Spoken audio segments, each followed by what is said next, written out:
Very good morning 24 എല്ലാ പ്രിയപ്പെട്ട പ്രേക്ഷകർക്കും പ്രഭാത വാർത്തകളിലേക്ക് സ്വാഗതം. അർജുനെ ഗംഗാവലി പുഴയുടെ മടിത്തട്ടിന് വിട്ടുകൊടുക്കില്ല എന്ന വാക്കിലുറച്ച് ആർജവത്തോടുകൂടെ സാധാരണക്കാരനായ ഒരു ലോറിയുടമ തുടങ്ങിവെച്ച ദൗത്യം 72-ാം ദിവസം ഇന്നലെ അത്ഭുതങ്ങൾ സംഭവിച്ചു. രാഷ്ട്രീയ സാമ്പത്തിക ഭേദമന്യേ നിരവധി പേർ അതിനോടൊപ്പം ചേർന്നപ്പോൾ അർജുനെ ഇന്നലെ കണ്ടെത്താനായി. ഇന്ന് DNA പരിശോധനയും പോസ്റ്റ്മോർട്ടവും നടക്കും. അതിനുശേഷം മൃതദേഹം ബന്ധുക്കൾക്ക് വിട്ടു നൽകും. ഒപ്പം തന്നെ ലബനൻ ആക്രമണം കടുപ്പിച്ചിരിക്കുകയാണ്. ഇസ്രയേൽ കരയുദ്ധത്തിന് തയ്യാറെടുക്കുന്നുവെന്ന വാർത്തയും വരുന്നു. ഇതടക്കമുള്ള വാർത്തകളുണ്ട്.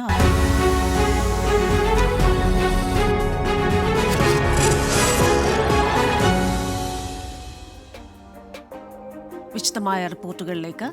തീരാനോവായി അർജുൻ. ശിരൂരിൽ മണ്ണിടിച്ചിലിൽ മരിച്ച അർജുന്റെ മൃതദേഹം നാളെ ബന്ധുക്കൾക്ക് കൈമാറിയേക്കും.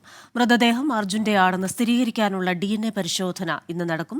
പോസ്റ്റ്മോർട്ടം നടപടികളും ഇന്ന് പൂർത്തിയാക്കും. മൃതദേഹം നാട്ടിലെത്തിക്കാനുള്ള പൂർണ്ണ ചെലവ് വഹിക്കുമെന്ന് കർണാടക സർക്കാർ അറിയിച്ചു. അർജുന്റെ ട്രക്ക് രാവിലെ കരയ്ക്ക് കയറ്റും. 72 ദിവസത്തെ തെരച്ചിലിനൊടുവിലാണ് അർജുനെ കണ്ടെത്തിയത്. വിവരങ്ങളുമായി കോഴിക്കോട്ടെ കണ്ണാടിച്ചാലിലുള്ള അർജുന്റെ വീട്ടിൽ നിന്ന് മിഥില ബാലൻ ചേരുകയാണ്.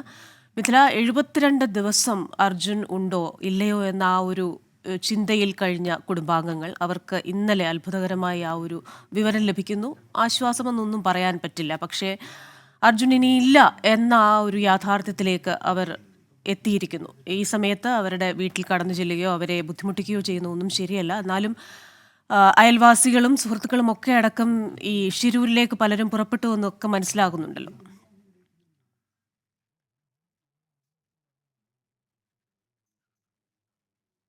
തീർച്ചയായും ക്രിസ്റ്റീന, 72 ദിവസം നീണ്ട കാത്തിരിപ്പിനാണ് വിരാമമായത് ഇന്നലെ ഉച്ചയോടെ 3 മണിയോടെ. ഇപ്പോൾ ഞാനുള്ളത് കണ്ണാടിക്കലാണ്, അർജുൻ്റെ വീടിന് സമീപമാണ്. ക്രിസ്റ്റീന നേരത്തെ പറഞ്ഞതുപോലെ തന്നെ അവർക്ക് ഒരു ബുദ്ധിമുട്ടുണ്ടാകുന്ന രീതിയിൽ മാധ്യമപ്രവർത്തകരുടെ ഭാഗത്തു നിന്നുള്ള ഒരു സമീപനം ഉണ്ടാകരുത് എന്ന് ഇന്നലെ തന്നെ വീട്ടുകാർ ആവശ്യപ്പെട്ടിരുന്നു. വീടിന് മുന്നിൽ നിന്നോ അല്ലെങ്കിൽ വീട്ടിലേക്ക് വന്നോ റിപ്പോർട്ട് ചെയ്യരുതെന്ന ഒരു അഭ്യർത്ഥന അവരുടെ ഭാഗത്തു നിന്നുണ്ടായിരുന്നു. അതുകൊണ്ട് തന്നെയാണ് വീട്ടിലേക്ക് നമ്മൾ പോയിട്ടില്ല. വീടിന് സമീപത്ത് റോഡരികിലാണ് നമ്മൾ നിൽക്കുന്നത്. നേരത്തെ സൂചിപ്പിച്ചതുപോലെ തന്നെ അവരെ സംബന്ധിച്ചിടത്തോളം ഇന്നലെ ഉച്ചയ്ക്ക് വന്ന ആ ഒരു വാർത്ത വളരെ ആശ്വാസകരമാണ്. അവർ അർജുനെ തിരിച്ചു കിട്ടില്ല എന്ന ഒരു യാഥാർത്ഥ്യത്തിലേക്ക് യാഥാർത്ഥ്യം അവർ ഉൾക്കൊണ്ടിട്ടുണ്ടായിരുന്നു. കാരണം കഴിഞ്ഞ 72 ദിവസമായി അവരൊരു കാത്തിരിപ്പിലായിരുന്നു. ആദ്യഘട്ടത്തിൽ അർജുനെ ജീവനോടെ കിട്ടും എന്ന ഒരു പ്രതീക്ഷ ആ കുടുംബത്തിനുണ്ടായിരുന്നു. പിന്നീട് മെല്ലെ മെല്ലെ ആ ഒരു പ്രതീക്ഷ അവർ കൈവിടുകയായിരുന്നു. അർജുൻ്റെ മൃതദേഹമെങ്കിലും തങ്ങൾക്ക് ലഭിച്ചാൽ മതിയായിരുന്നു എന്ന ഒരു പ്രാർത്ഥനയിലായിരുന്നു ആ ഒരു കുടുംബം ഉണ്ടായത്. ഈ അടുത്ത കാലത്തൊന്നും നമ്മൾ ഇത്തരത്തിലുള്ള ഒരു കാഴ്ച കണ്ടിട്ടില്ല. ഒരു നാടൊന്നാകെ അല്ലെങ്കിൽ കേരളം ഒന്നാകെ ഒരു മനുഷ്യനായുള്ള കാത്തിരിപ്പ്. ആ കാത്തിരിപ്പിനാണ് 72 ദിവസം നീണ്ട ആ കാത്തിരിപ്പിനാണ് ഇന്നലെ വിരാമമായത്. നാളെ ആയിരിക്കും അർജുൻ്റെ മൃതദേഹം നാട്ടിലേക്ക്, അതായത് കണ്ണാടിക്കലിലേക്ക് എത്തുക. ഇന്നിപ്പോൾ DNA പരിശോധന കഴിഞ്ഞ് നാളെയായിരിക്കും ബന്ധുക്കൾക്ക് വിട്ടു നൽകുക. അതിനുശേഷമായിരിക്കും മറ്റ് നടപടിക്രമങ്ങൾ എങ്ങനെയെന്ന കാര്യത്തിൽ ഒരു തീരുമാനമുണ്ടാകുക. നിലവിൽ ഈ ഒരു കുടുംബത്തിൻ്റെ മാനസികാവസ്ഥ, നമ്മൾ അർജുനെ കാണാതായി എന്ന് വാർത്ത കൊടുക്കുന്ന അന്നു മുതൽ ഈ നിമിഷം വരെ അവരുമായി മുഖാമുഖം നിന്ന് നമ്മൾ വാർത്ത റിപ്പോർട്ട് ചെയ്തിട്ടുണ്ട്. അവരുടെ ഓരോ ആവശ്യങ്ങൾക്കും ഒപ്പം നിന്നിട്ടുണ്ട്. അവരുടെ പ്രതീക്ഷയായാലും അവരുടെ സങ്കടങ്ങളായാലും ആശങ്കയായാലും എല്ലാം സർക്കാരിൻ്റെ മുന്നിലെല്ലാം നമ്മൾ എത്തിച്ചിട്ടുണ്ട്. അവരുടെ ഓരോ കാര്യങ്ങളും എടുത്തു പറയുകയാണെങ്കിൽ, അർജുനെ സംബന്ധിച്ച് പറയുകയാണെങ്കിൽ, ഈ നാട്ടിനെ സംബന്ധിച്ച് പറയുകയാണെങ്കിൽ, ഈ നാട്ടുകാർക്ക് ഏറെ പ്രിയപ്പെട്ടവനാണ് അർജുൻ. 20-ാമത്തെ വയസ്സിൽ ജീവിതഭാരം എടുത്ത് തലയിലേറ്റി വളയം പിടിച്ച് ഒരു ചെറുപ്പക്കാരനാണ്. ഈ കുടുംബത്തിൻ്റെ ഒരു അത്താണി, നമ്മൾ സാധാരണ ഭാഷയിൽ പറഞ്ഞാൽ ഈ ഒരു കുടുംബത്തെ മുന്നോട്ട് കൊണ്ടുപോയിരുന്ന ചാലകശക്തി, അതായിരുന്നു അർജുൻ. ആ അമ്മയും അച്ഛനും 2 സഹോദരിമാരും ഭാര്യയും ഒരു കുഞ്ഞുമകനും അവരെല്ലാം വലിയ വലിയ പ്രതീക്ഷയിലായിരുന്നു അർജുനെ തിരിച്ചു കിട്ടുമെന്നത്. എന്നാൽ അവർക്ക് ആശ്വാസമാണ്, അതേസമയം തന്നെ വേദനയാണ്. അർജുൻ തിരിച്ചു വരില്ല എന്ന യാഥാർത്ഥ്യം അവർക്ക് ഉൾക്കൊണ്ടു കഴിഞ്ഞു.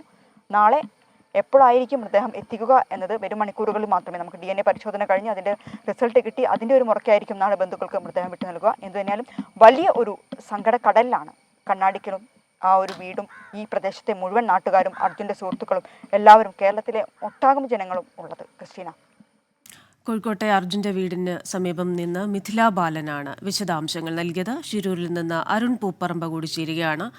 അരുൺ, ഈ ശിരൂർ തെരച്ചിലിൽ തുടക്കം മുതൽ തന്നെ അരുൺ അവിടെയുണ്ട്. ഒരു സാധാരണക്കാരനായ ഒരു ലോറി ഉടമ കാണിച്ച അനിതര സാധാരണമായ ആർജവം, ആ ആർജവത്തോടൊപ്പം നിരവധി പേർ ചേരുമ്പോൾ 72-ാമത്തെ ദിവസം നമുക്ക് ഒരു ഉത്തരം ലഭിക്കുന്നു. ആശ്വാസം എന്നൊന്നും പറയാൻ പറ്റില്ലെങ്കിൽ പോലും അർജുൻ ഇനി ഇല്ല എന്ന യാഥാർത്ഥ്യത്തിലേക്ക് നമ്മൾ എത്തിയിരിക്കുന്നു. ഇന്നിപ്പോൾ പോസ്റ്റ്മോർട്ടം നടപടികൾ ഉണ്ടാകും. DNA പരിശോധനയ്ക്കായി മൃതദേഹ ഭാഗങ്ങൾ അയക്കും. ഇന്നത്തെ നടപടി പൂർത്തീകരിച്ച് അർജുന്റെ മൃതദേഹം നാട്ടിലേക്ക് കൊണ്ടുപോവുക അത് വേഗത്തിലാക്കണം എന്നൊരാവശ്യമാണ് അർജുന്റെ കുടുംബം ഉന്നയിക്കുന്നത്. DNA പരിശോധനയാണ്.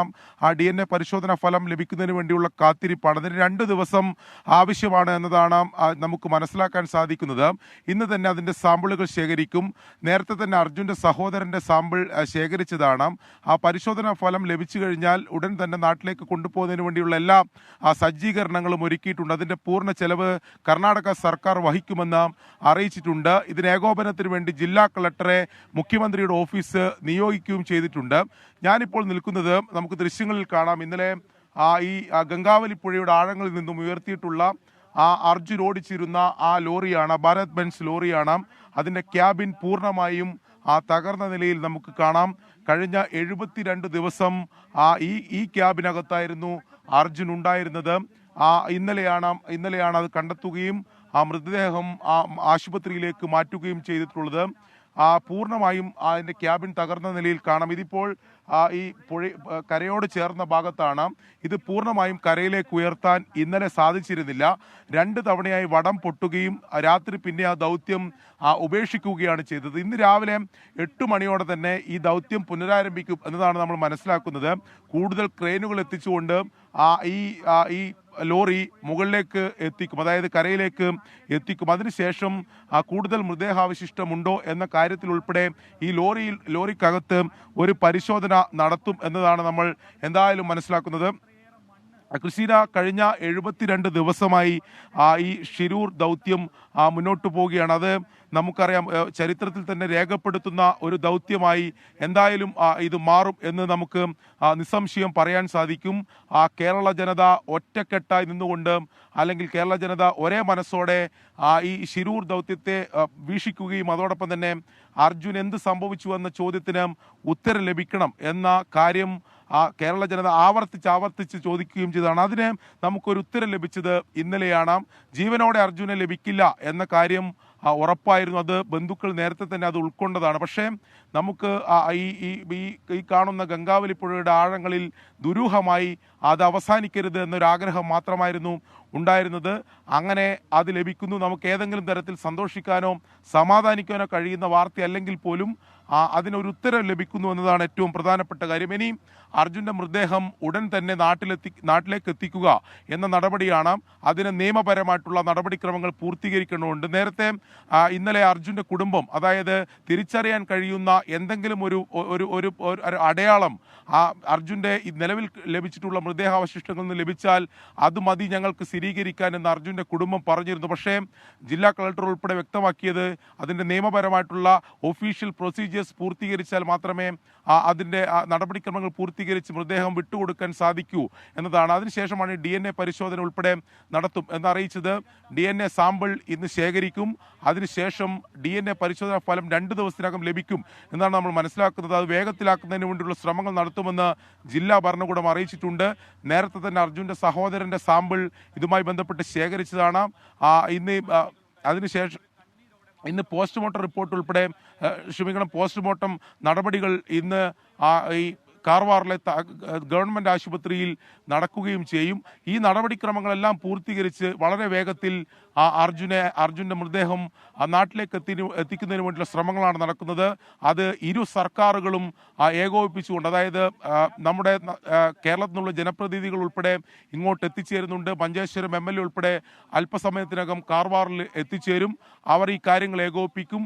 അതോടൊപ്പം തന്നെ ഇന്നലെ തന്നെ കർണാടക മുഖ്യമന്ത്രിയുടെ ഓഫീസിൽ നിന്നും ജില്ലാ ഭരണകൂടത്തിന് നിർദ്ദേശം നൽകിയിരുന്നു. പൂർണ്ണമായ എല്ലാ കാര്യങ്ങളും ഏകോപിപ്പിക്കുന്നതിന് വേണ്ടി ജില്ലാ കളക്ടർക്ക് നിർദ്ദേശം നൽകിയിരുന്നു. ആ തരത്തിൽ അത് വേഗത്തിലാക്കിയ നടപടിക്രമങ്ങൾ വേഗത്തിൽ പൂർത്തീകരിച്ച് മൃതദേഹം കോഴിക്കോട്ടേക്ക് കൊണ്ടുപോകുന്നതിനുള്ള ശ്രമങ്ങളാണ് ഇപ്പോഴെന്തായാലും നടന്നു വരുന്നത്. ക്രിസ്റ്റീന, ശരി, 72 ദിവസങ്ങൾ നീണ്ട ചരിത്ര ദൗത്യം ഷിരൂരിൽ ഇന്നും തുടരും. ഇനി ലോകേഷിനെ കുറിച്ചും ജഗന്നാഥനെ കുറിച്ചും കർണാടക സ്വദേശികളായവരെക്കുറിച്ചുള്ള വിവരം ലഭിക്കാനുണ്ട്. അർജുനുമായി ബന്ധപ്പെട്ട നടപടിക്രമങ്ങൾ ഇന്ന് ആരംഭിക്കും. ഭാഷാന്തരങ്ങളില്ലാതെ നിരവധി പേർ കൈകോർത്ത ആ ദൗത്യം ഇന്നും തുടരുമെന്നാണ് അരുൺ പൂപ്പറമ്പ ഷിരൂരിൽ നിന്ന് റിപ്പോർട്ട് ചെയ്യുന്നത്. ഷിരൂർ മണ്ണിടിച്ചിലിൽ കാണാതായ അർജുനായുള്ള തെരച്ചിലിന് പൊതുജീവൻ ലഭിച്ചത് കുടുംബം നടത്തിയ ഇടപെടലാണ്. അർജുന്റെ മടങ്ങിവരവിനായി കാത്തിരുന്ന കുടുംബത്തിനും നാട്ടുകാർക്കും തീരാവേദനയാണ് അപകടം നടന്ന 72ാം ദിവസം ഷിരൂരിൽ നിന്ന് വന്ന ആ വാർത്ത.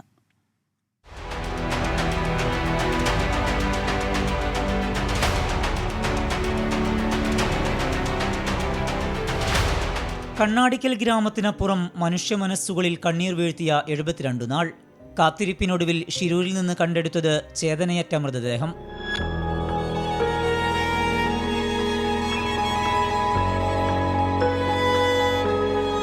നാലു മക്കളിൽ രണ്ടാമനായ അർജുനു വേണ്ടിയുള്ള രക്ഷാപ്രവർത്തനം ഒരിക്കൽ നിറം മങ്ങി. എന്നാൽ കുടുംബം ശക്തമായി ഇടപെട്ടു. അതോടെ രക്ഷാപ്രവർത്തനം വീണ്ടും സജീവം. ഞങ്ങളെ കമ്മ്യൂണിക്കേഷൻ എങ്ങനെയാണെന്ന് നിങ്ങൾക്ക് ആർക്കും മനസ്സിലാവില്ല. അമ്മയും ഭാര്യയും മോനും ഫ്രണ്ട്സാണ്. ഇങ്ങനത്തെ ഒരു കുടുംബങ്ങൾ വേറെ എവിടെയും കണ്ടിട്ടുണ്ടാവില്ല. മനസ്സുകൊണ്ട് സംസാരിക്കുന്നവരാണ് ഞങ്ങൾ. ഒരാളെ മനസ്സിലെ ചിന്തകൾ ഞങ്ങൾ മൂന്നാളിലും ഒരുപോലെ പോകും. സൈന്യത്തിൽ പ്രതീക്ഷയർപ്പിച്ച നിമിഷങ്ങൾ. അതിനിടെ കുടുംബത്തിന്റെ വാർത്താസമ്മേളനം എഡിറ്റ് ചെയ്ത് സൈബർ ഇടങ്ങളിൽ പ്രചരിപ്പിച്ച് ചിലരുടെ കണ്ണില്ലാത്ത ക്രൂരത. പ്രതിസന്ധികൾ ഓരോന്നായി വന്നപ്പോഴും പ്രതീക്ഷ മുറുകെ പിടിച്ചു അർജുന്റെ ഭാര്യയും അമ്മയും സഹോദരിയുമെല്ലാം. അവനെ തിരിച്ചു കിട്ടുന്ന, അല്ലെങ്കിൽ അവനെ പോലെ കാണാതായ മറ്റു രണ്ടുപേരെയും തിരിച്ചു കിട്ടുന്നവരെ ഈ ഒരു തിരച്ചിൽ യാതൊരു കാരണവശാലും നിർത്താതെ മുന്നോട്ട് പോകണം. ആ നല്ല വാർത്ത എത്തുന്നതും കാത്തിരുന്ന നാടിന് ഇന്നലെ പക്ഷേ നീറുന്ന നോവായി. അർജുനെ കണ്ടെത്തിയെന്ന നേരിയ ആശ്വാസം മാത്രം. കുടുംബത്തിനെ സംബന്ധിച്ചിടത്തോളം ഞങ്ങൾക്ക് അർജുൻ തിരിച്ചു വരില്ല എന്നുള്ളത് ഞങ്ങൾ കരുതിയത് തന്നെയായിരുന്നു. പക്ഷേ എന്തെങ്കിലും ഒരു അവശേഷിപ്പ് ഞങ്ങൾ കണ്ടെത്തുക എന്നുള്ളതായിരുന്നു ഞങ്ങളുടെ ഒരു ആഗ്രഹം. എത്രയും വേഗം DNA പരിശോധന പൂർത്തിയാക്കി അർജുന്റെ മൃതദേഹം വിട്ടുകിട്ടുമെന്ന പ്രതീക്ഷയിലാണ് കുടുംബം. 24 കോഴിക്കോട്. ഷിരൂരിലേത് സമാനതകളില്ലാത്ത ദൗത്യമെന്ന് AICC general secretary KC Venugopal 24നോട്. കർണാടക സർക്കാർ ആത്മാർത്ഥമായി പരിശ്രമിച്ചു. കേരള മനസാക്ഷി അർജുനൊപ്പം നിന്നു. കൂട്ടായ പരിശ്രമത്തിന്റെ ഫലമായാണ് അർജുനെ കണ്ടെത്താനായതെന്നും KC വേണുഗോപാൽ പറഞ്ഞു. AICC general secretary KC Venugopal MP നമുക്കൊപ്പം ചേരുന്നു. പ്രതികൂലമായ സാഹചര്യം, കാലാവസ്ഥ ഏറ്റവും ഏറ്റവും മോശമായൊരു ടെറൈനുമാണത്. ആ മണ്ണിടിച്ചിൽ തന്നെ ഇന്നിപ്പോൾ എല്ലാവരും മനസ്സിലായിട്ട് മണ്ണിടിച്ചിൽ തന്നെ ഭീകരമായ മണ്ണിടിച്ചിലായിരുന്നു എന്നാണ് ഇപ്പോൾ മനസ്സിലാവും. അപ്പോൾ ആ പ്രതികൂലമായ കാലാവസ്ഥയിൽ നീരൊഴുക്ക് ഭയങ്കര ശക്തമായിട്ടുള്ളൊരു നദിയിൽ ജീവൻ പണയം വെച്ചിട്ടുള്ളൊരു പ്രവർത്തനം നടത്താനായിട്ടായിരുന്നു. അപ്പോൾ 1, 2, 3, 4 അതിനുള്ളിൽ മഴ വരും, അതിനിടയ്ക്ക് നിർത്തിവെക്കും, വീണ്ടും മഴ വരും, നിർത്തിവെക്കും. പല ഘട്ടങ്ങളിൽ ഇത് ഉപേക്ഷിച്ചാലോ എന്ന് തോന്നിയിരുന്നു അവർക്ക്. പക്ഷെ നമ്മൾ ശക്തമായിട്ട് അത് ഉപേക്ഷിക്കുന്നത് ശരിയല്ല. ഇത് കേരളത്തിൻ്റെ മനസ്സാക്ഷി കൂടി ഉണ്ടായ ഒരു സംഭവമായിരുന്നത്. കേരള മനസ്സാക്ഷി ഒറ്റക്കെട്ടായിട്ട് അർജുൻ്റെ കൂടെ നിൽക്കുന്നൊരു സന്ദർഭമായിരുന്നു. അപ്പോൾ അതിനകത്ത് നിരന്തരമായിട്ട് അവർ ഗവൺമെൻറ് അക്കാര്യത്തിൽ വളരെ നീതിയോടുകൂടി പെരുമാറി. 71 ഡേയ്സ് ഒരു ദൗത്യം നടത്തുക എന്ന് പറയുന്നത് നമ്മൾ കേട്ടുകേൾവിയില്ലാത്തതാണ്. 3, 4, 5, 6 ദിവസം കഴിഞ്ഞാൽ വൈൻഡപ്പ് ചെയ്യും, ഇതാണ് പതിവ്. പക്ഷെ വൈൻഡപ്പ് ചെയ്തില്ല. അതിൽ എടുത്തു പറയേണ്ട ഒരു കാര്യമാണ് MLAയുടെ കാര്യം, സതീഷ് സെയിലിൻ്റെ. അദ്ദേഹം അതിനകത്ത് കലക്ടറെയും ഡിസ്ട്രിക്ട് ഭരണകൂടത്തെയും ഒക്കെ തന്നെ കൂടെ നിർത്തിക്കൊണ്ട് വളരെ നല്ല രീതിയിൽ പ്രവർത്തനം നടത്താൻ അയാളുടെ അടുക്ക് തന്നെ വിളിക്കുമായിരുന്നു, ഞാൻ തിരിച്ചും വിളിക്കുമായിരുന്നു. അപ്പോൾ എന്തായാലും എല്ലാ ഭാഗത്തിലെ ആളുകളുടെയും ഒക്കെ തന്നെ കൂട്ടായ്മയോടുള്ള പ്രവർത്തനമാണ് ആ രീതിയിൽ ആശ്വാസകരമായൊരു ദിവസമായിട്ട് മാറിയത്. ഇനി ആ കുടുംബത്തെ ഏതൊക്കെ വിധത്തിലുള്ള സഹായങ്ങൾ ലഭ്യമാക്കുന്നു? തീർച്ചയായിട്ടും മറ്റുള്ളവർക്ക് കിട്ടുന്ന എല്ലാ സഹായം ഇവർക്കും കിട്ടാൻ വേണ്ടിയുള്ള ശ്രമം നടത്തും. അത് ഞാൻ മുഖ്യമന്ത്രിയോട് സംസാരിക്കുന്നുണ്ട്. അവരെ ഒന്ന് സഹായിക്കാൻ ആവശ്യമായിട്ടുള്ള നടപടികൾ കുടുംബത്തിന്. ബലാത്സംഗ കേസിൽ നടൻ സിദ്ദിഖിന്റെ മുൻകൂർ ജാമ്യാപേക്ഷ ഉടൻ പരിഗണിക്കണമെന്ന് അഭിഭാഷകർ ഇന്ന് സുപ്രീംകോടതിയിൽ ആവശ്യപ്പെട്ടേക്കും. അതിജീവിത പരാതി നൽകാൻ വൈകിയതും സിദ്ദിഖിനെതിരെ മറ്റ് കേസുകളോ ക്രിമിനൽ പശ്ചാത്തലമോ ഇല്ലെന്നും അന്വേഷണവുമായി സഹകരിക്കാൻ തയ്യാറാണെന്നതും ജാമ്യാപേക്ഷയിൽ ചൂണ്ടിക്കാട്ടുന്നു. ഹർജി അടിയന്തരമായി പരിഗണിക്കണമെന്നാവശ്യപ്പെട്ട് ഇന്നലെ വൈകിട്ട് സുപ്രീംകോടതി രജിസ്ട്രിക്ക് കത്ത് നൽകിയിരുന്നു. മുൻ അറ്റോർണി ജനറലും മുതിർന്ന അഭിഭാഷകനുമായ മുകുൾ റോത്ഗി സിദ്ദിഖിനായ സുപ്രീംകോടതിയിൽ ഹാജരാകും. മുൻകൂർ ജാമ്യാപേക്ഷയ്ക്കെതിരെ അതിജീവിതയും സംസ്ഥാന സർക്കാരും സുപ്രീംകോടതിയിൽ തടസ്സ ഹർജി നൽകി. സംസ്ഥാനത്തിനായി മുൻ സോളിസിറ്റർ ജനറലും സുപ്രീംകോടതിയിലെ മുതിർന്ന അഭിഭാഷകനുമായ രഞ്ജിത് കുമാർ ഹാജരാകും. തൃശൂർ പൂരം അലങ്കോലപ്പെടുത്തിയ സംഭവത്തിൽ ഉടൻ തുടരന്വേഷണത്തിന് ഉത്തരവിറങ്ങിയേക്കും. ആഭ്യന്തര സെക്രട്ടറിയുടെ റിപ്പോർട്ടിന്റെ അടിസ്ഥാനത്തിൽ കേസെടുത്ത് അന്വേഷണം നടത്താനാണ് ആലോചന. ADGP MR അജിത് കുമാറിന്റെ റിപ്പോർട്ടിനോടുള്ള DGPയുടെ വിയോജനക്കുറിപ്പും തുടരന്വേഷണമെന്ന നിലപാടിലേക്ക് മുഖ്യമന്ത്രി എത്തിച്ചുവെന്നാണ് സൂചന. തിരുവമ്പാടി ദേവസ്വത്തെ പഴിച്ചുകൊണ്ടുള്ള ADGPയുടെ റിപ്പോർട്ടിൽ സർക്കാരിനും തൃപ്തിയില്ല. ഈ പശ്ചാത്തലത്തിലാവും തുടരന്വേഷണത്തിന് ഉത്തരവിറങ്ങുക. എന്നാൽ തൃശൂർ പൂരം വിവാദം സർക്കാരിനെതിരെയുള്ള ആയുധമാക്കാനാണ് പ്രതിപക്ഷത്തിന്റെ തീരുമാനം. ജുഡീഷ്യൽ അന്വേഷണമല്ലാതെ മറ്റൊന്നും അംഗീകരിക്കില്ല എന്നാണ് നിലപാട്. അതേസമയം ADGP RSS നേതാക്കളുമായി നടത്തിയ കൂടിക്കാഴ്ചയിൽ അന്വേഷണം ആരംഭിച്ചു. കൂടിക്കാഴ്ചയ്ക്ക് സാക്ഷിയായ RSS നേതാവ് A. ജയകുമാറിന്റെ മൊഴിയെടുക്കും. 70ാമത് നെഹ്റു ട്രോഫി വള്ളംകളിക്ക് ഇനി 2 നാൾ മാത്രം. പ്രമുഖ ചുണ്ടൻ വള്ളങ്ങൾ അവസാനവട്ട മിനുക്കുപണിക്കായി മാലിപ്പുരകളിൽ കയറ്റി. വള്ളംകളിയുടെ ഒരുക്കങ്ങൾ അവസാന ഘട്ടത്തിലാണ്. സ്റ്റാർട്ടിംഗ് ഡിവൈസിന്റെ പ്രാരംഭ പരിശോധന പൂർത്തിയായി. പുന്നമടയിലെ പവലിയനുകളുടെ നിർമ്മാണം ഇന്ന് പൂർത്തിയാകും. ജമ്മുകാശ്മീർ നിയമസഭാ തെരഞ്ഞെടുപ്പിന്റെ 2ാം ഘട്ട വോട്ടെടുപ്പിലും മെച്ചപ്പെട്ട പോളിംഗ്. ഇന്നലെ വൈകിട്ട് 6 മണി വരെ 56.78% പോളിംഗ് രേഖപ്പെടുത്തി. ആദ്യ 2 ഘട്ടങ്ങൾ പൂർത്തിയായതോടെ 3ാം ഘട്ട തെരഞ്ഞെടുപ്പിനുള്ള പ്രചാരണ തിരക്കിലാണ് പാർട്ടികൾ. ആഭ്യന്തരമന്ത്രി അമിത്ഷാ, ഉത്തർപ്രദേശ് മുഖ്യമന്ത്രി യോഗി ആദിത്യനാഥ് എന്നിവർ ജമ്മുകാശ്മീരിൽ 4 റാലികളിൽ വീതം ഇന്ന് പങ്കെടുക്കും. അതിനിടെ രാഷ്ട്രപതി ദ്രൗപദി മുർമു ഇന്ന് ജമ്മുകാശ്മീർ സന്ദർശിക്കും. സൈനികരുമായി രാഷ്ട്രപതി സംവദിക്കും. മന്ത്രിസ്ഥാനത്തെ ചൊല്ലി NCPയിൽ പോര് രൂക്ഷം. AK ശശീന്ദ്രനെ മന്ത്രിസ്ഥാനത്ത് നിന്ന് മാറ്റുന്നതിനെ എതിർത്ത് യോഗം ചേർന്ന സംസ്ഥാന വൈസ് പ്രസിഡന്റ് PK രാജനെ സസ്പെൻഡ് ചെയ്തു. വിമത യോഗം ചേർന്നെന്ന് ആരോപിച്ചാണ് നടപടി. അതേസമയം PK രാജനെതിരെ നടപടിയെടുത്തതിൽ AK ശശീന്ദ്രൻ PC ചാക്കോയെ പ്രതിഷേധം അറിയിച്ചിട്ടുണ്ട്. അഭിപ്രായ സ്വാതന്ത്ര്യമില്ലാതാകുമ്പോഴാണ് പ്രതിഷേധങ്ങൾ ഉണ്ടാകുന്നതെന്നും ഇത്തരം നടപടികൾ പ്രശ്നം കൂടുതൽ വഷളാക്കുമെന്നുമാണ് ശശീന്ദ്രന്റെ പ്രതികരണം. മന്ത്രിമാറ്റത്തിൽ മുഖ്യമന്ത്രി പിണറായി വിജയന്റെ നിലപാടും നിർണായകമാകും. ലബനനിലെ സംഘർഷം ഉടൻ അവസാനിപ്പിക്കണമെന്ന് ഐക്യരാഷ്ട്രസഭയുടെ അടിയന്തര യോഗത്തിൽ ലോക നേതാക്കൾ ആവശ്യപ്പെട്ടു. സംഘർഷം അവസാനിപ്പിക്കാൻ നയതന്ത്ര തലത്തിൽ അമേരിക്ക ശ്രമം ആരംഭിച്ചു. ലബനനിൽ കരയുദ്ധത്തിനായി ഇസ്രയേൽ തയ്യാറെടുക്കുന്നതായാണ് സൂചന. വിവരങ്ങളുമായി ന്യൂജേഴ്സിയിൽ നിന്ന് മധു കൊട്ടാരക്കര ചേരുകയാണ്. മധു, ഗുഡ് മോർണിംഗ്. 1.5 ലക്ഷത്തിലേറെ പേരുടെ ജീവനെടുത്ത ആ ഒരു ഗസ യുദ്ധം, അതിനോടൊപ്പം തന്നെ ഇപ്പോൾ ഈ ഇസ്രയേൽ ഹെസ്ബുള്ള ആ ഒരു സംഘർഷവും കൂടിക്കൊണ്ടിരിക്കുന്നു. പശ്ചിമേഷ്യ സംഘർഷഭരിതമാകുന്നു. ജോ ബൈഡൻ കഴിഞ്ഞ ദിവസം UN പൊതുസഭയിൽ പറഞ്ഞത് ഇതിന് ഒരു മധ്യസ്ഥ ശ്രമം, യുദ്ധമല്ലാതെയുള്ള ഒരു പരിഹാരം കണ്ടെത്തേണ്ടിയിരിക്കുന്നുവെന്നാണ്. അമേരിക്ക ഏത് തരത്തിലുള്ള മുൻകൈയായിരിക്കും ഇതിൽ എടുക്കുക? മറ്റു ലോക നേതാക്കളുടെ നിലപാടെന്താണ്? ക്രിസ്റ്റീന, ഐക്യരാഷ്ട്രസഭയിൽ ഈ ലെബനൻ വിഷയം ചർച്ച ചെയ്യാൻ വേണ്ടി മാത്രം കൂടിയിരിക്കുന്ന അടിയന്തര സുരക്ഷാ കൗൺസിൽ യോഗം ഇപ്പോഴും നടന്നുകൊണ്ടിരിക്കുകയാണ്. ലെബനനിൽ കാര്യങ്ങൾ ഓരോ ദിവസം കഴിയുന്തോറും കൈവിട്ടു പോവുകയാണെന്നാണ് സെക്രട്ടറി അന്റോണിയോ ഗട്രോസ് ഈ യോഗം തുടങ്ങുമ്പോൾ തന്നെ പറഞ്ഞത്. ലെബനന്റെ പരമാധികാരത്തെ 2 പക്ഷവും, അതായത് ഇസ്രായേലും ഹിസ്ബുള്ളയും ബഹുമാനിക്കണമെന്ന് പറഞ്ഞ ഗട്രസ് രാജ്യത്ത് ഉള്ള ആയുധങ്ങളുടെ കാര്യത്തിൽ ലെബനന് കൂടുതൽ നിയന്ത്രണം ഉണ്ടാകണമെന്ന് പറയുകയും ചെയ്തു. ലെബനീസ് സായുധ സൈന്യത്തെ കൂടുതൽ സജ്ജമാക്കാൻ ഐക്യരാഷ്ട്ര സുരക്ഷാ കൗൺസിൽ രാജ്യങ്ങളുടെ പിന്തുണ ഉണ്ടാകണമെന്നും അദ്ദേഹം പറഞ്ഞു. ഇപ്പോൾ ഓരോ ദിവസവും ഈ UN അംഗീകരിച്ച നിയന്ത്രണ രേഖയിൽ നടക്കുന്നത് ഐക്യരാഷ്ട്രസഭ മുമ്പ് അംഗീകരിച്ച പല പ്രമേയങ്ങളുടെയും ലംഘനമാണ്. അതേസമയം ക്രൂരവും വിദ്വേഷവും ഒക്കെ നിറഞ്ഞ രീതിയിലാണ് ഇസ്രായേൽ ലെബനനിൽ ആക്രമണം അഴിച്ചുവിട്ടിരിക്കുന്നതെന്ന് അൾജീരിയൻ വിദേശകാര്യമന്ത്രി പറഞ്ഞു. അമേരിക്കയുടെ നിലപാടും വ്യക്തമാക്കുകയുണ്ടായി. 2006 യുദ്ധം ആവർത്തിക്കാതിരിക്കുവാൻ എല്ലാവരും ശ്രമിക്കണമെന്നും അത് ആഗ്രഹിക്കുന്നില്ലെന്നുമാണ് അമേരിക്കയുടെ UN അംബാസഡർ റോബർട്ട് വുഡ് പറഞ്ഞത്. നേരത്തെ ക്രിസ്റ്റിനെ സൂചിപ്പിച്ചതുപോലെ ജോ ബൈഡൻ ജനറൽ അസംബ്ലിയെ അഭിസംബോധന ചെയ്ത് സംസാരിച്ചായിരുന്നു. സംഘർഷം കുറയ്ക്കുവാനും പലായനം ചെയ്തവരെ തിരികെ അവരുടെ വീടുകളിൽ എത്തിക്കുവാനും നയതന്ത്ര തലത്തിലെ ചർച്ചകളിലൂടെ മാത്രമേ സാധിക്കുകയുള്ളെന്ന് ഐക്യരാഷ്ട്രസഭ ജനറൽ അസംബ്ലിയിൽ ബൈഡൻ പറഞ്ഞത് ഓർമ്മപ്പെടുത്തിക്കൊണ്ടാണ് റോബർട്ട് വുഡ് സംസാരിക്കുകയും ചെയ്തത്. അതേസമയം ഈ ലെബനന്റെ വടക്കൻ മേഖലയിൽ കരയുദ്ധത്തിനുള്ള ഒരു സാധ്യത ഉണ്ടെന്നാണ് റിപ്പോർട്ടുകൾ വരുന്നത്. ഇത് ഇസ്രായേൽ സൈനിക മേധാവി ഏതാണ്ട് സ്ഥിരീകരിക്കുകയും ചെയ്തിട്ടുണ്ട്. 2 ബ്രിഗേഡർമാരെ തയ്യാറായിക്കൊള്ളുവാനുള്ള നിർദ്ദേശവും നൽകി കഴിഞ്ഞിട്ടുണ്ട്. ക്രിസ്റ്റീന, ശരി. ലെബനനിൽ പുതിയ യുദ്ധമുഖം തുറന്നിരിക്കുകയാണ്.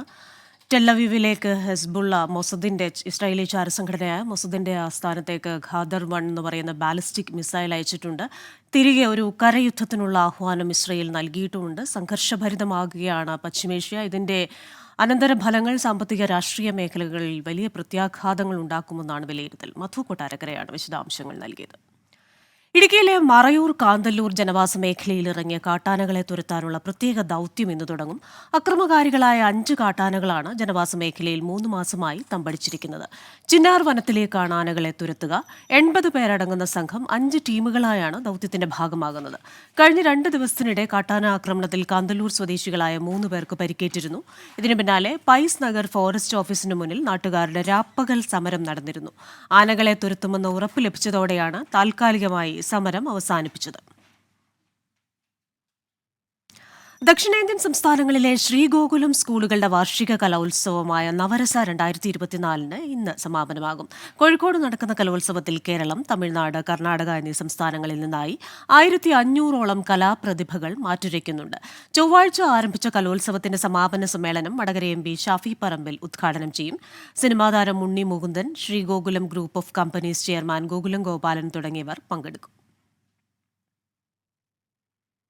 കേരളത്തിന്റെ വ്യാവസായിക സ്വപ്നമായ ഇൻഡസ്ട്രിയൽ സ്മാർട്ട് സിറ്റി പദ്ധതി വിലയിരുത്താൻ കേന്ദ്ര സംഘം ഉടൻ പാലക്കാടെത്തും. പദ്ധതിക്ക് ആവശ്യമായ ഭൂമി ഏറ്റെടുക്കൽ ഡിസംബർ മാസത്തോടെ പൂർത്തിയാക്കുമെന്ന് മന്ത്രി P. രാജീവ് അറിയിച്ചിട്ടുണ്ട്. പദ്ധതി പ്രദേശം മന്ത്രിതല സംഘം സന്ദർശിച്ചു.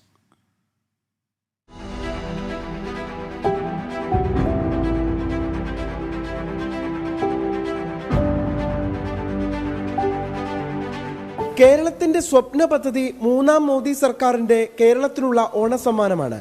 രാജ്യത്താകെ 12 ഇൻഡസ്ട്രിയൽ സ്മാർട്ട് സിറ്റി പ്രഖ്യാപിച്ചതിന് പിന്നാലെയാണ് കേരളത്തിന് അനുവദിക്കപ്പെട്ട ഇൻഡസ്ട്രിയൽ സ്മാർട്ട് സിറ്റിയുടെ പ്രവർത്തനങ്ങൾ വിലയിരുത്താൻ കേന്ദ്ര സംഘം പാലക്കാടെത്തുന്നത്. ഒക്ടോബർ 1-നാകും കേന്ദ്ര സംഘം പാലക്കാട്ടേക്കെത്തുക. 1710 ഏക്കറിൽ വികസിപ്പിക്കുന്ന പദ്ധതിയിലൂടെ മാനുഫാക്ചറിംഗ് മേഖലയിലെ പ്രവർത്തനങ്ങൾ ഉത്തേജിപ്പിക്കുകയാണ് ലക്ഷ്യം. ഡിസംബർ മാസത്തോടെ ഭൂമി ഏറ്റെടുക്കൽ നടപടികൾ പൂർത്തിയാക്കുമെന്ന് വ്യവസായ മന്ത്രി P. രാജീവ് അറിയിച്ചു. പിന്നെ ഫണ്ട് ലഭ്യമാകുന്ന മുറയ്ക്ക് മറ്റു ജോലികളും ആരംഭിക്കും. നിങ്ങൾക്കിപ്പോൾ ഒരു 100 കോടി തരാം. ഇപ്പോൾ നിങ്ങൾ ആദ്യത്തെ തുടങ്ങും, ഫസ്റ്റ് ടോക്കൺ എന്ന് പറയുന്നത് റെഡി, നമ്മളത് വെച്ച് തുടങ്ങും. അതല്ല നിങ്ങൾക്ക് 1710 കോടി ഒന്നിച്ചിതാ തരുന്നു എന്ന് പറയുന്നത് നമ്മൾ റെഡി, നമ്മളത് വെച്ച് തുടങ്ങും. നമ്മൾ എന്തിനും റെഡിയാണ്, നമ്മുടെ ഭാഗം പൂർണ്ണമായി. നമ്മൾ പക്ഷേ നടത്തിക്കുന്നത് നമ്മൾ തന്നെ, നമ്മുടെയാണല്ലോ അതിൻ്റെ പ്രധാന നടത്തിപ്പ്, നമ്മുടെ നാട്ടിലാണല്ലോ. 50% നമ്മളാണ് അതിൻ്റെ മോണിറ്റർ, നോഡൽ ഏജൻസിക്ക് ഇൻഫ്രയാണ്. പുതുശ്ശേരി സെൻട്രൽ, പുതുശ്ശേരി വെസ്റ്റ്, കണ്ണമ്പ്ര എന്നിങ്ങനെ 3 ഇടങ്ങളിലായി നടപ്പാക്കുന്ന പദ്ധതിക്ക് പുതുശ്ശേരി വെസ്റ്റിൽ 240 ഏക്കർ ഭൂമി മാത്രമാണ് ഇനി ഏറ്റെടുക്കാനുള്ളത്. 3 ഇടങ്ങളിലും ഗ്രീൻ ബെൽറ്റിനും ജലസംരക്ഷണത്തിനും ഭൂമി മാറ്റിവെക്കുന്നുണ്ട്. 5 മുതൽ 8 വർഷത്തിനുള്ളിൽ പദ്ധതി പൂർത്തിയാക്കാനാണ് ലക്ഷ്യമിടുന്നത്. വലിയ തൊഴിൽ സാധ്യത കൂടിയാണ് വ്യവസായ ഇടനാഴി തുറന്നിടുന്നത്. 24 പാലക്കാട്. ചൂരൽമല ഉരുൾപൊട്ടൽ ദുരന്ത ഭൂമിയിൽ ഇന്ത്യയിലെ 1.5 ലക്ഷം ഇമാമുകളുടെ തലവനായ ഡോക്ടർ ഇമാം ഉമർ അഹമ്മദ് ഇല്യാസി സന്ദർശനം നടത്തി. ചീഫ് ഇമാം പുത്തുമലയിലെ പൊതുശ്മശാനത്തിൽ പ്രത്യേക പ്രാർത്ഥന നടത്തി.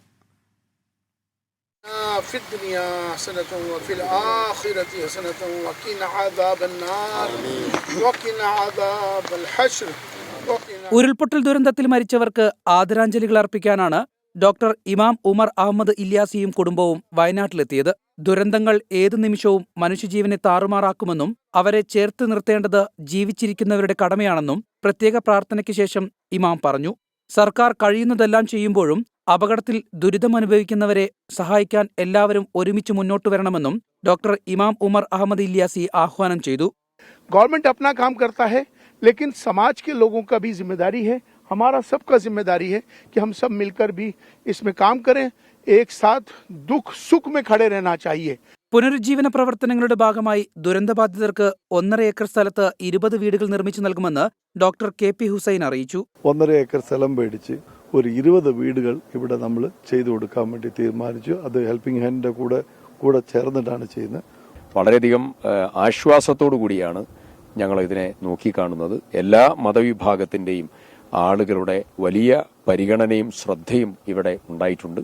ദുരന്തഭൂമിയിലെത്തിയ ഇമാം ചൂരൽമലയിലെ ബെയ്ലി പാലത്തിലും സമീപ പ്രദേശങ്ങളിലും സന്ദർശനം നടത്തി. 24 വയനാട്. ഈ റിപ്പോർട്ടോടെ പ്രഭാത വാർത്തകളുടെ സമയം പൂർണ്ണമാവുകയാണ്.